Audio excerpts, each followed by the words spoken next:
Tangent Tank, Solving the Housing Crisis, a Tangent original series.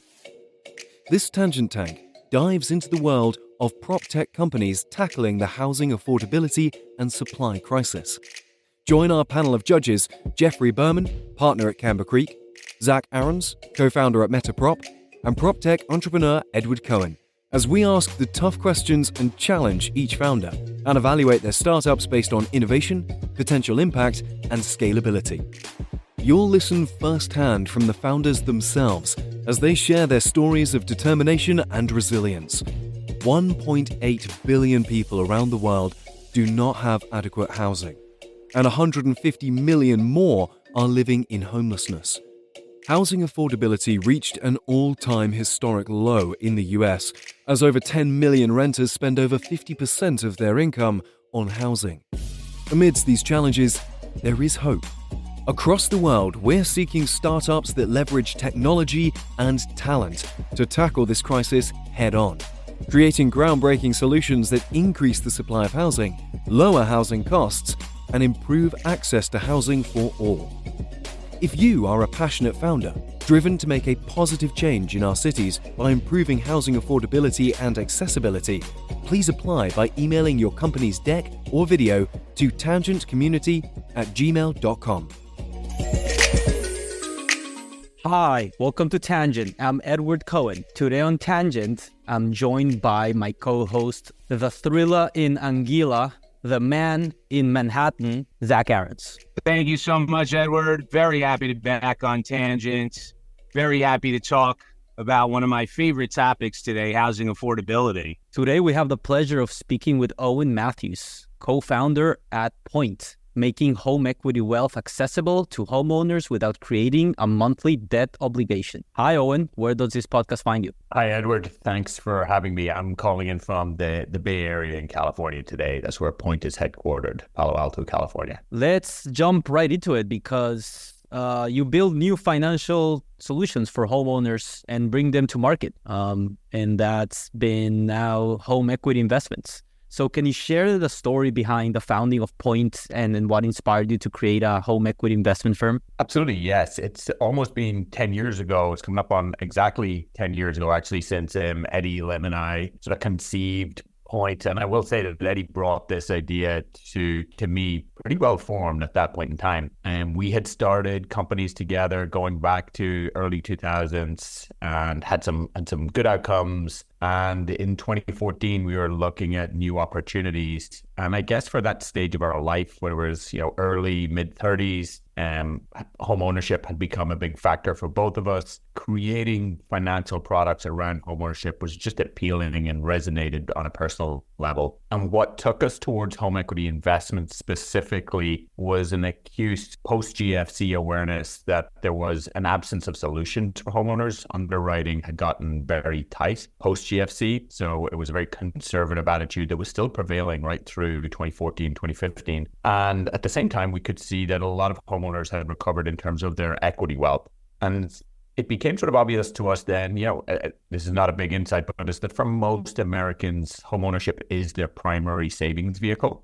But it's an incredibly illiquid form of savings. And often when you want to access it, which is through debt, it's not the best time in your life to take on debt. So we really wanted to create a new asset class that was an alternative to traditional forms of debt secured financing against home ownership or against home equity. Super interesting. So for those who aren't familiar, please summarize what a home equity investment is. I mean, you guys are doing a partnership between the homeowner and Point, right? Yes. Well, a home equity investment at its fundamental basis is a contract between a homeowner and a Point, where a Point is buying technically an option agreement, an option to future appreciation of the home. What that means in simple terms for a homeowner is that they get a lump sum today from Point and there are no monthly payments. And when they go to pay us off in the 30-year term, and there are no monthly payments at any point during the term, and they can choose when to pay us off. The cost to the homeowner is based on the home value at that time. So that's the simple structure here. So it's a bit different from a loan in a number of important aspects to it. Number one is there are no monthly payments, and you can think of that as a major feature for homeowners who are considering home equity investments. And then number two is that the cost to the homeowner is going to be tied to the final value of the home. And this is important feature in the product in that the final value of the home might be significantly less than the starting value. And so with this structure of product, it's creating an alignment that didn't exist before, because we could get back less money than we invested. If home prices move against us, and if the homeowner exits at a point in time when home prices are lower than they were, significantly lower than they were initially. So post GFC, this was also a more acute awareness, but we think it comes into focus on a periodic basis where you do want alignment between the investors and the homeowner and outcomes. And with a shared equity product or a home equity investment, you get that alignment. I love that you're bringing in the investors to the conversation here, because there's definitely benefits for them as well. And curious to hear as well Zach's thoughts around what potential benefits are for investors getting into home equity investments. Yeah, I'm curious because I'm assuming they enjoy the stability, and while homes do depreciate, right? We've spoken about that on the podcast over particular periods of time in particular markets. The sort of general broader trend nationally is appreciation due to the massive undersupply in the market.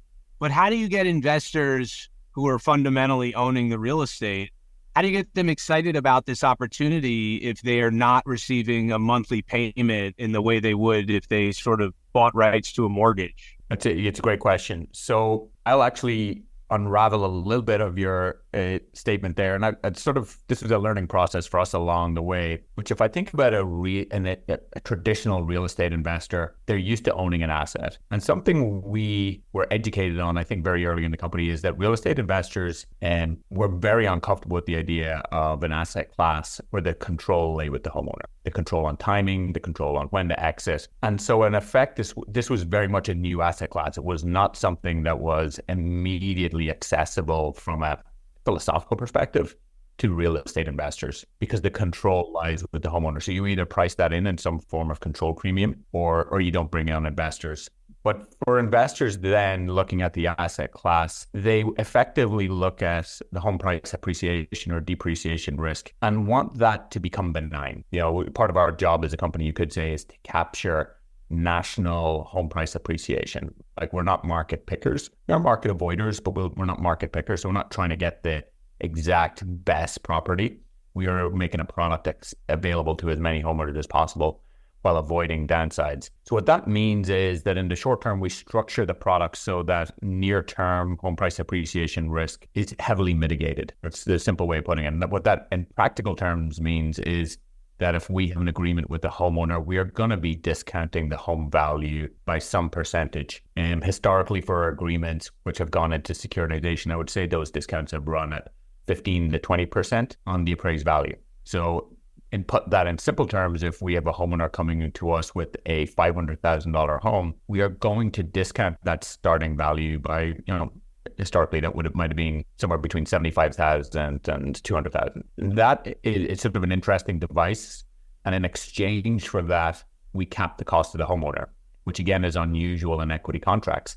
So this is where it becomes a hybrid, sort of really unique structure where you're limiting the upside, which is not something equity investors are familiar with. And then you're creating a benign near-term environment on home price appreciation by discounting the asset by, historically what's been 15 to 20%, and sometimes higher than that and sometimes less. So I don't know if that answers your question, but that was the way we found it was effective to bring this asset class to market to satisfy all of the constituents. And the constituents here are investors, point to the platform, homeowners, and regulators. So if you're bringing any new asset class to market, especially a consumer-facing one where it involves finance, you're going to have to satisfy all of those constituents in order to be able to scale it in any meaningful way. Certainly, you've been trailblazing and pioneering this asset class, and including the last year's securitization with Redwood. Can you talk more about that and that component of the value cycle? Absolutely. Trailblazing suggests that things move incredibly fast. And I think, when you're into a new asset class, I would say it's anything but we certainly have been at the forefront and the vanguard of this asset class And what that means in practical terms, when we start, there was no capital markets infrastructure for the product, and there was no regulatory infrastructure for the product. And those two go hand in hand. So what trailblazing has meant here is getting capital markets acceptance. So you can think of that as borrowing from the mortgage world, warehouse lines, and securitization. Starting in 2021, our first securitization, which was also with Redwood Trust, was an unrated deal that went great. And then we began real work, and that took a significant amount of time, like a first of its kind deal in the space, to get bankers comfortable, to get through the diligence. That really was a multi-year process. And then once we had an unrated deal done, we set our goals on getting the product rated. And with the importance here for anybody listening, a rated product means that it's going to get more favorable capital treatment for many investors who have regulated capital. And so in particular, for our asset class, that's insurance investors. Insurance basically makes up about 8 trillion of the investment community, and about half of that goes straight into some form of fixed income product. And as we look at our 30-year term, highly illiquid asset class, we wanted to turn some portion of it into a fixed income staple, and similar to what happens in mortgages. And so making the product as accessible as possible to insurance buyers and regulated buyers who need a rating on it, who need investment grade ratings, and was going to be very important. And that's what you've seen in the past couple of years. What was also important to that process is that others come into the space. So nobody wants a single originator product, single issuer asset class.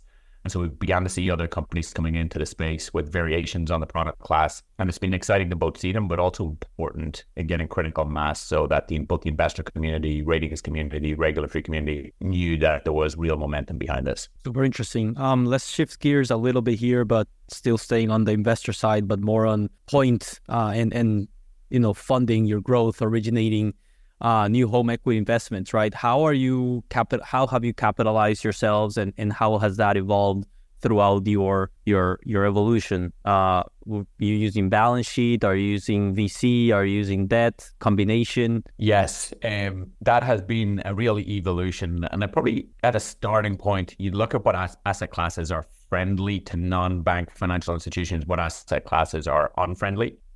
The long duration, non-couponing nature of our product makes it pretty unfriendly it's like very balance sheet intensive. So with that in mind, we understood very early on that we could not balance sheet these assets, especially with there being no liquidity at the other end when we started the company. So we had to bring in third-party investors. And initially that took the form of a fund vehicle, which, largely friends and family, some high net worth individuals, a couple of family offices invested into. And that was very important for us. That got us through, I would say, a first 3 years of a proof of concept stage from 2015 to 2018. And at that point in time, then we took on our first flow investors. So we went from a fund vehicle to flow.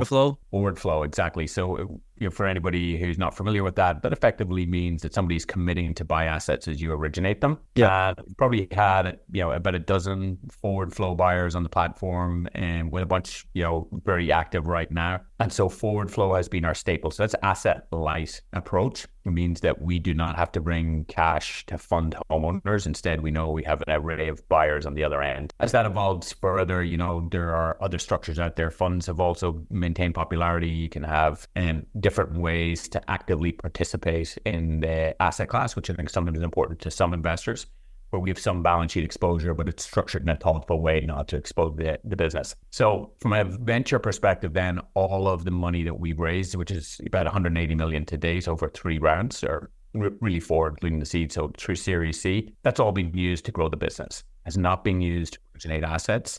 And we still have a lot of that capital on balance sheet for growth over the next couple of years. And it's really to build an infrastructure from a technology and investor perspective.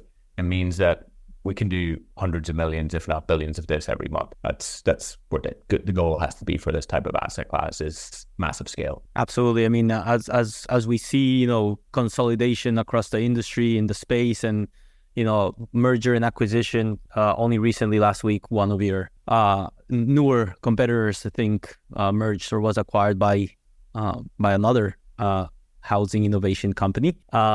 how do you foresee, the near future, next 12, 18, 24 months in terms of M&A, and are you planning anything in that regard? I'm assuming in the transaction referred to as Easy Knock and Homebase, and That's I think, right. Yeah, Jared has been, thoughtful in his acquisitions over the past year and has brought a bunch of brands in under his umbrella to build out a robust platform. We have been just very focused on home equity investments, and I think it's just a reflection of the fact that in this cycle, it's an asset class that's growing quickly, both in terms of consumer demand and investor acceptance. So I don't think within the space it makes a ton of sense to be making an acquisition unless it was something opportunistic and there was either a technology advantage or a capital markets relationship. But there hasn't been anything that made a ton of sense for us. And the product's interesting in that, where mortgage originators are struggling right now, we generally see the benefits of that because as debt gets more expensive, equity becomes more attractive. And so that's where you've seen a surge in demand on the homeowner side, which is turning into a growing interest on the investor side because investors ultimately need to deploy capital.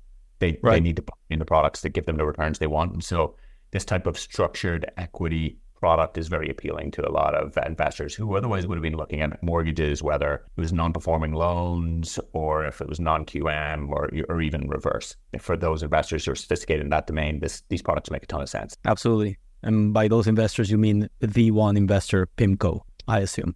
I'm joking. No, actually, anything about it's interesting, but no, the bond world is diverse, and really for us, there's probably 100 to 200 institutional investors, whether it's on the flow side or bond side. I think this asset class is right adjacent to stuff they do already, and therefore they've become very sophisticated over the past really 5 to 8 years over the product class. Many of them have participated at some level, and many more are sort of circling the wagons now to figure out ways to participate. Let's move on to best of my knowledge, no. No, PIMCO just, during my previous life as selling aerial imagery to institutional NPL and RPL investors bidding on GSEs and Fannie Mae and Freddie Mac's auctions. PIMCO was a usual winner. They're good at what they do. Yeah. The future of real estate is here. And by here, I mean at Blueprint in Las Vegas this September. Join the largest, most global gathering of industry leaders and innovators leading the charge in changing the built world, from construction to transaction, for 3 days of networking, learning, and ecosystem advancement.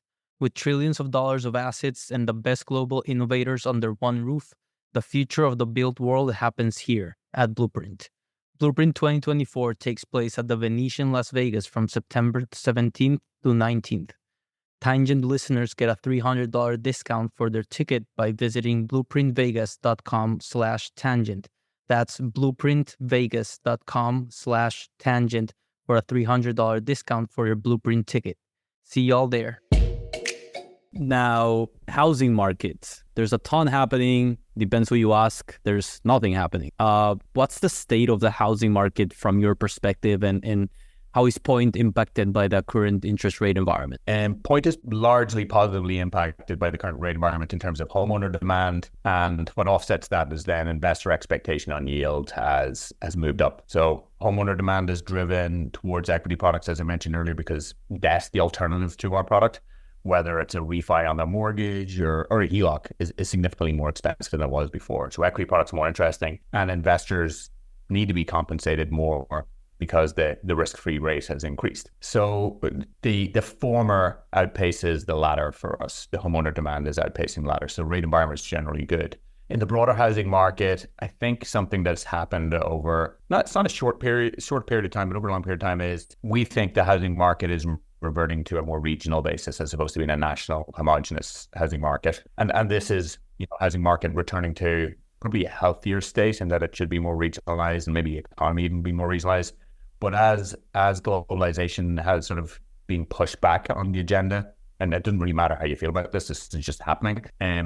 You're seeing more regionalization of housing markets, but a lot of the constraints that are in the headlines are real, which is there's not a whole lot of new supply. I think a factor that's underappreciated is how many of the boomers are really set on living in place and not moving. So in previous generations, you got a lot more seniors moving to homes or moving in with families you don't have as much of that. So that housing stock that would have been expected to come available in significant scale, it's not happening as seniors adapt their homes for their older years. And so you just have, in any market where there's a lot of desirable jobs, you don't have a lot of inventory. And so as markets are hot and getting hotter.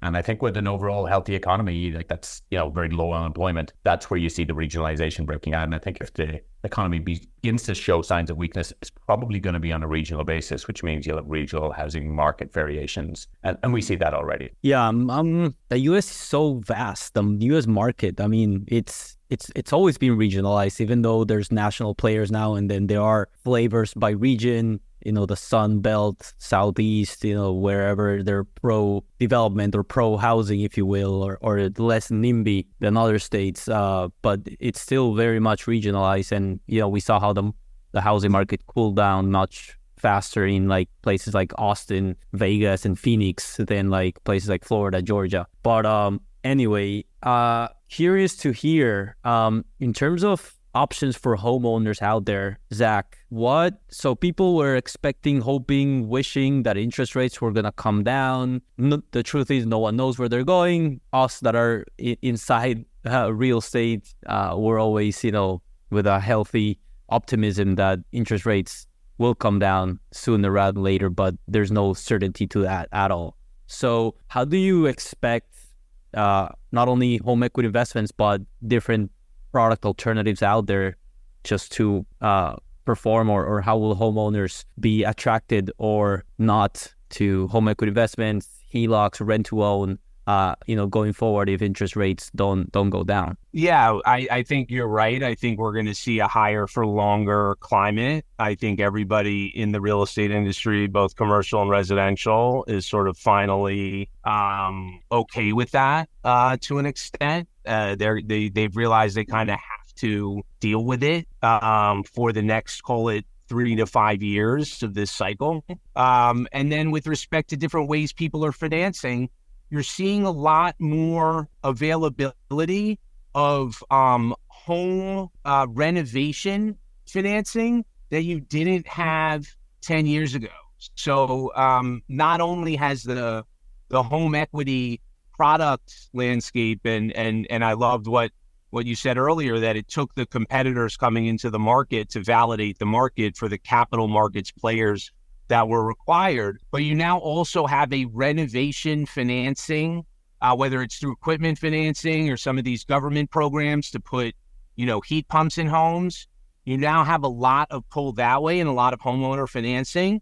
But it's tough. Some mortgage rates are staying stubbornly high. Even if we get one rate cut by the end of this year, that's only one rate cut, right? We're still looking into 25 and 26 in a higher rate climate. But what I'm hearing from my friends who are residential brokers and agents is that stuff they've had on the market for like 2 years that they thought was never going to sell has just sort of magically been moving. And I think people who need to move psychologically have just cut bait, and they need to move, and those homes will move. So I think existing home sales last month was pretty abysmal, but hopefully we get a rate cut in the back half of the year that spurs the market a little bit. But, overall transactions, even in a bad year, are still quite high, right? We're still looking at over 4 million transactions, which is a lot if you're growing from a base of a startup. Super interesting. Yeah, I think the sooner the real estate industry realizes that we don't know exactly where the interest rates are going, the faster we'll be able to, set this new stage for transacting, right? Then if the numbers make sense for that particular investment or that particular property, that's a different issue. But yeah, I think the people outside the industry or home buyers, especially first time, they also need to, stop hearing that, you can buy now, refinance later because interest rates are going to come down soon. Like no one really knows that. Owning versus renting a home, like naturally being a founder of a home equity investment company, you'll be working with homeowners that buy homes. However, there's always a conversation, and again, the New York Times only last week brought it up with the conversation of home owning versus renting. Now, it's still depending where you are, depending your needs, but apples to apples, which again is not an apples to apples comparison because a home is not just an investment, it's still cheaper to rent in most big cities in the US. However, what's your take on the debate, and how do you think about it? So Point exclusively deals with homeowners today, but home equity investment products and shared equity structures have become very popular in the down payment community and have been internationally for quite some time. There's some really big shared equity down payment programs at the government level, particularly in the UK and Australia. Canada has one with varying degrees of success. California has had one for the past year and a half. It's a Dream for All Act. So the state of California is effectively bringing in 10% down payment for qualifying first-time buyers. And in exchange for that, they share in 10% of the future value of the home. It's structured as a loan product, so they really can't take a loss on it. But that has been incredibly popular with, the money clears out, which has been the scale of, we'll say 300 to 500 million per tranche. It clears out in about 3 weeks. It's gone. Wow. Wow. Then home buyers are lining up to take the money. This is one of the few tools that you have in the financial world to sort of help create leverage without over leveraging, home buyers. So we do think there's an important future for shared equity structures. We do think that alignment cures a lot of the ills you saw from a GFC, and it would be very easy almost 20 years later, which is sort of scary, but 20 years later to fall into the same habits and over leverage again and go through an extreme extension of credit cycle and that leading to a bust. So we would hope that as affordability moves into focus at state level and at federal level, the products like shared equity are more popular. I think the California evidence on that program and the international evidence has been really strong. The thing that it does that's probably most important is that it pushes the age of a first-time purchaser down. So the UK has the best data on this, but like their first-time buyers around London were heading towards 40 years of age. And in a straight up in a socialist country, if you have somebody who's becoming a homeowner, who's only able to become a homeowner at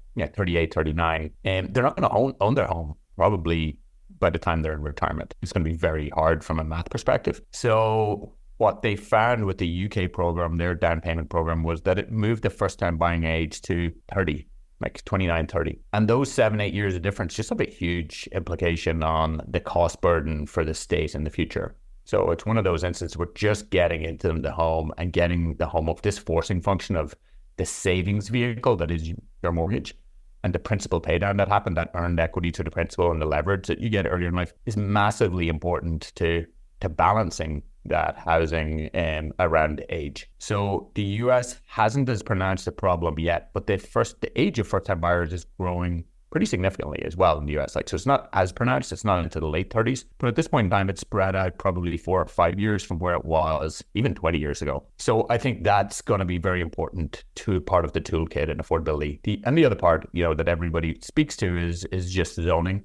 It's just really clogging up the markets that are most desirable. So the markets that have the best jobs also have the most restrictive zoning typically. Right. And so you have to find the will, at the public level and at, the private level to get something done about that. Or you come up with new innovative solutions like better transport so that you can live further away but get into city centers very quickly. But none of these things have proved either easy or cheap. No quick solution.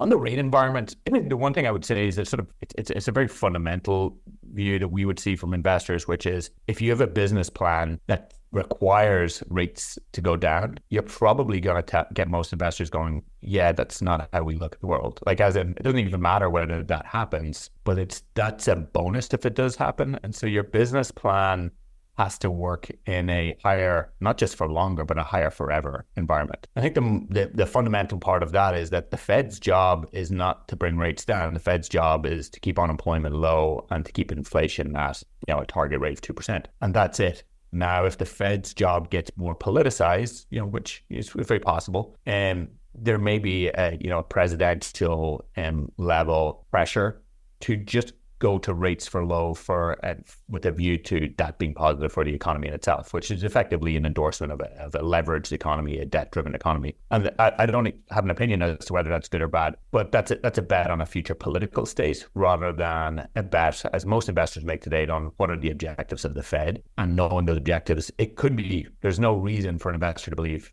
it's not just higher for longer, but higher forever is a stable. And we see many investors go the extreme direction and go, how well does this survive a much higher benchmark rate? So stressing the benchmark rate by another 200 basis points. And if your business plan still works then, well, then any decrease in the benchmark rate is just gravy. Yeah, I think we do the same in terms of underwriting businesses now. They have to work in irrespective of an interest rate environment. The technology has to create a product. That product has to delight customers and create some sort of moat along the way. And then the company itself has to be operationally excellent. And all of those things are irrespective of interest rates. But I think, you're seeing, it's an interesting point about the potential further, political climate's impact on the Fed policy. But if you look at the Fed's policy over the past 2 years, it's been successful, right? We still have a growing economy, but growth has slowed down, and we still have a healthy unemployment rate. But the labor market has slightly cooled off, and they've been able to significantly cool inflation. And if you look at the last inflation print, it was very, it suggests that the Fed's policy is doing its job, and they may warrant a rate cut in order to stimulate further growth if growth continues to slow at the rate it's slowing, so that the economy doesn't dip into a recession. That's obviously a lot of things have to go right for that soft landing picture to happen, but it is in our sights and it is possible.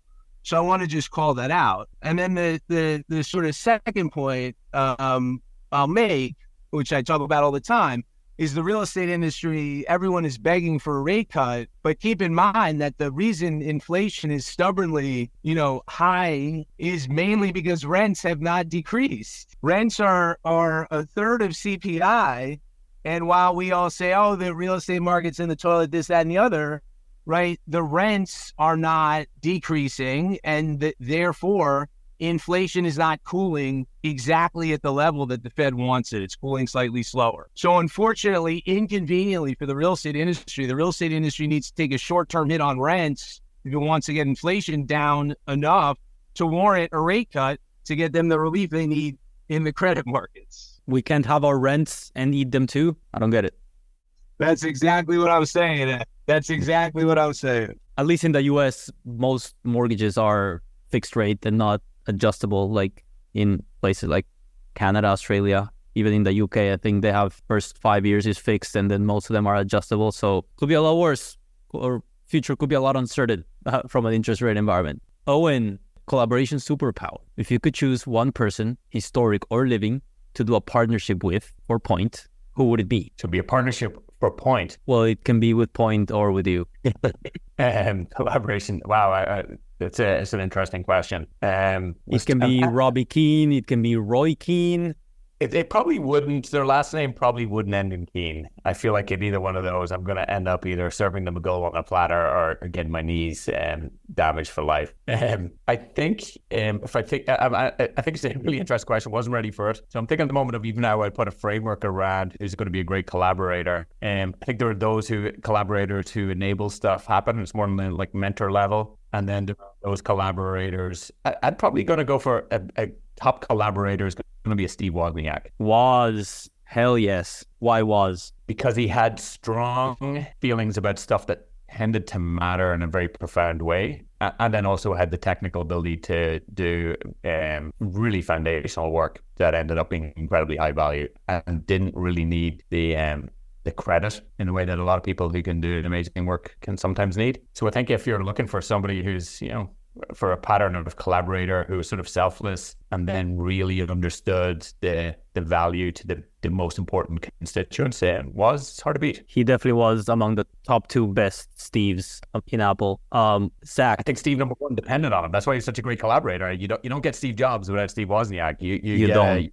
Crappy first Mac, the first Macintosh sucks because it doesn't have the right ports. It doesn't support the community of builders who were then building printers and drivers, and Woz got it. He understood that there was an ecosystem they operated in and made it happen. So I'm going to go for Woz. I'm going to stick with conviction on something. Love it.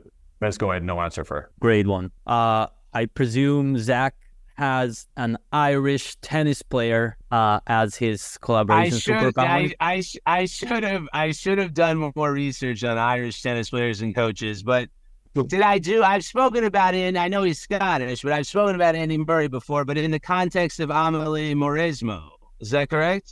Because I said I wanted to collaborate with her. She's French, but she was Andy Murray's Conchita coach. Martinez. Oh, I didn't know I mentioned that. Okay. Conchita.